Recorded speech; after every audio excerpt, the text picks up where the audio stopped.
오늘은 시편 11편입니다. 내가 여호와께 피하였거늘 너희가 내 영혼에게 새같이 내 산으로 도망하라 함은 어찌함인가. 악인이 활을 당기고 화살을 시위에 먹이며 마음이 바른 자를 어두운 데서 쏘려하는도다. 터가 무너지면 의인이 무엇을 하랴. 여호와께서는 그의 성전에 계시고 여호와의 보좌는 하늘에 있으며 그의 눈이 인생을 통촉하시고 그의 안목이 그들을 감찰하시도다. 여호와는 의인을 감찰하시고 악인과 폭력을 좋아하는 자를 마음에 미워하시도다.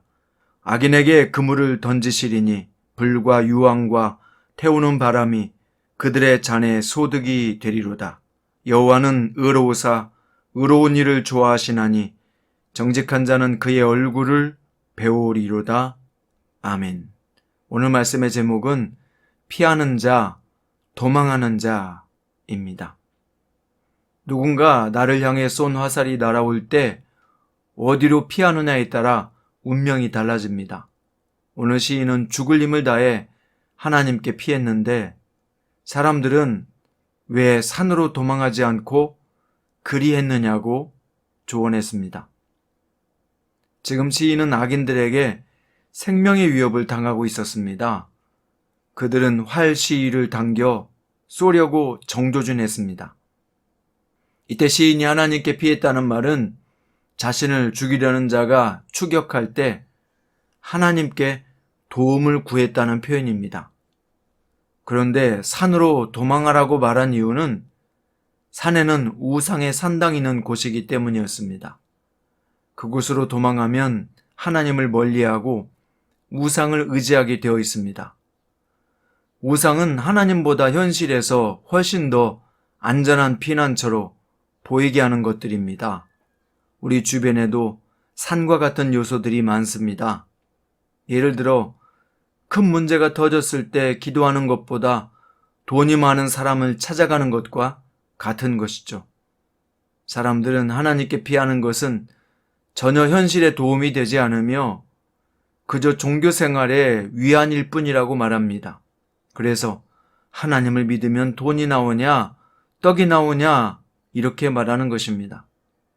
하지만 시인은 하나님을 믿는 것은 실제로 이상이 아닌 실체이고 죽을 운명을 살리는 생활의 복음이라고 여겼습니다. 그렇게 말한 이유는 본문을 기록한 시인 다윗이 사울왕을 피해 달아나면서 겪었던 수많은 체험이 있었기 때문입니다. 성도 여러분, 어려움이 올수록 시험거리가 생겼을수록 권고할수록 자꾸 하나님께 피하십시오. 사람을 의지하고 위안을 받는 것은 잠시뿐이고 근본적인 문제 해결이 될 수 없습니다. 돈이 문제 해결의 방법이라고 움켜쥐고 평안을 찾으려 한다면 그건 역시도 어리석은 자의 선택일 뿐입니다. 명예를 의지하거나 자신의 건강을 신뢰할 수 있겠습니까? 악인들이 여러분을 죽이려 할 시위를 먹이고 어두운 데서 쏘려고 조정하고 있을 때 그 화살이 비껴가게 하시는 분은 하나님이 하실 수 있는 일입니다. 아니, 그분은 그런 일에 전문가이십니다. 사무엘상 18장에 보면 사울왕의 창이 다윗을 향해 2번이나 정조준했지만 비껴가게 하시는 분은 하나님이셨습니다. 그 상황을 이렇게 묘사하고 있습니다.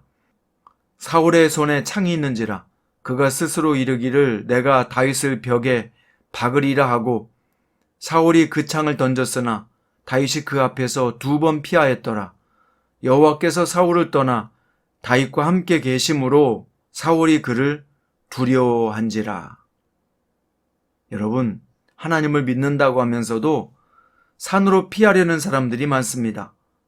족장시대에는 아브라함과 함께 동행했던 롯이 그랬고 야곱과 다른 길을 선택했던 에서가 그랬고 가나안 정복 시대에는 12지파 중에 말씀에 순종하지 않았던 단지파가 그랬으며 왕정시대는 사울왕과 솔로몬이 그랬고 12제자 중에는 가룟 유다가 하나님이 아닌 산을 선택했습니다. 시작은 좋아 보였지만 결과는 처참했습니다. 지금 좋아 보이는 것을 선택하지 말고 나중에 좋은 것을 선택해야 합니다. 현실의 상황이 싫다고 도망치려 하지 말고 맞서십시오. 그것은 하나님을 의지하고 마음을 강하게 하며 현실을 헤쳐나가는 방법입니다. 오늘 여기서 못 풀면 어디 가서도 못 푸는 것이요. 지금 어렵다고 도망하면 어디서든 도망치는 인생밖에 되지 못하기 때문입니다.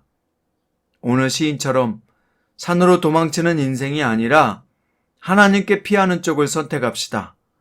하나님께 피하여 도움을 요청하면 주님은 함께 해주시고 마음에 강한 담력을 주시고 이길 힘을 주시고 쌩하고 날아오는 화살을 쓱 하고 여유있게 피하게 하십니다. 시끄럽고 복잡한 상황에서 삶의 여유는 더 많은 물질이나 더 많은 인맥에 있지 않습니다. 성도는 하나님께 피하는 사람입니다. 어느 때나 조용히 하나님께 고개를 숙이고 그분의 지혜와 말씀을 경청하십시오. 오늘 시인은 피난처 되시는 하나님을 이렇게 우리에게 소개하고 있습니다. 여호와는 의인을 감찰하시고 악인과 폭력을 좋아하는 자를 마음에 미워하시는도다. 악인에게 그물을 던지시리니 불과 유황과 태우는 바람이 그들의 잔에 소득이 되리로다. 여호와는 의로우사 의로운 일을 좋아하시나니 정직한 자는 그의 얼굴을 배우리로다. 하나님을 피난처로 삼아 원수들의 화살을 지혜롭게 비껴가는 복된 삶이 되기를 축원드립니다. 오늘은 현승원 원장의 내 마음이 어디 있느냐라는 책의 일부를 읽어드리겠습니다. 이 현승원 원장은 스타 영어 강사에서 100억을 기부한 CEO로 알려진 사람입니다. 다니엘 기도에 나와서 간증을 하기도 했었죠. 광야의 길을 사막의 강을 내시는 분이 우리 주님이시다. 이 주님이 나를 어떻게든 살리실 거란 깡다구를 갖춘 사람은 사막이나 강에 던져져도 죽지 않는다. 광야의 길에서도 나를 지키시는 그분의 음성에 순종하여 가다 보면 주님의 오아시스를 만난다. 큰 결정을 앞두고 늘 기도한다. 그러면 하나님께서 내 마음과 중심이 어디 있느냐라고 물으신다. 여기서 나는 답변을 발견한다. 어떤 선택을 하든 내 마음의 중심이 주님을 향해 있는지 아니면 나를 향해 있는지 하나님을 사랑하며 그분 앞에서 정직한지를 점검하는 게 가장 중요함을 깨닫는다. 내 힘만으로 여기까지 왔다면 하나님을 제쳐놓고 스스로 탁월하다고 여겼을 텐데 애석하게도 내 실체를 알기에 모든 게 하나님의 도우심이었다고 고백할 수밖에 없다. 그래서 목숨 걸고 지키는 한 가지가 있다. 바로 하늘의 능력을 끌어다 쓰는 것이다. 아무리 바빠도 하나님과 교제하는 시간을 사수한다. 모든 미팅이나 회의 전에 그분과 짧게라도 교제한다. 하던 일을 내버려 놓고 온 마음을 하나님께 집중하여 그분의 음성에 귀 기울인다. 하나님, 오늘 이 만남을 이끌어 주세요. 제 완악하고 교만한 마음이 하나님의 인도하심을 가로막지 않게 해주세요. 제 입술과 마음을 주관해 주세요. 하나님의 역사를 기대합니다. 이 짧은 간구에도 하나님은 생각지 못한 은혜를 부어주신다. 기발한 아이디어를 떠올려 주시고 계약이 기대 이상으로 성사되게 하시며 새로운 비전을 보여주신다. 만나는 사람에게 하나님을 전하면 복음을 거의 다 받아들이는 기적이 일어난다. 빡빡한 일정 중에도 하나님과 오롯이 만나는 그 시간은 하늘의 능력이 내게 부어지는 통로이다. 잡념으로 가득 찬 머리를 비워내고 하나님께 집중할 때 평안이 차오른다.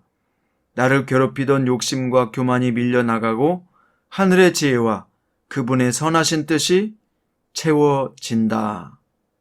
그렇습니다. 오늘 현승원 대표처럼 하나님을 피난처로 삼아서 원수들의 화살을 지혜롭게 비껴가는 복된 삶이 되시기를 주님의 이름으로 축원드립니다.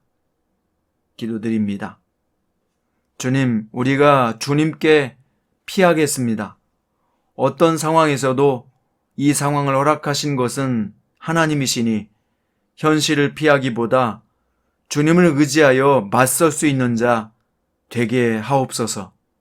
주님이 주시는 지혜와 믿음으로 무장하여 원수들의 화살을 잘 피하게 하셔서 아름다운 인생의 결말을 향해 전진하게 하소서. 우리도 바로 승리의 고지에서 만날 수 있는 복된 성도로 세워지게 하소서. 예수님의 이름으로 간절히 기도드립니다.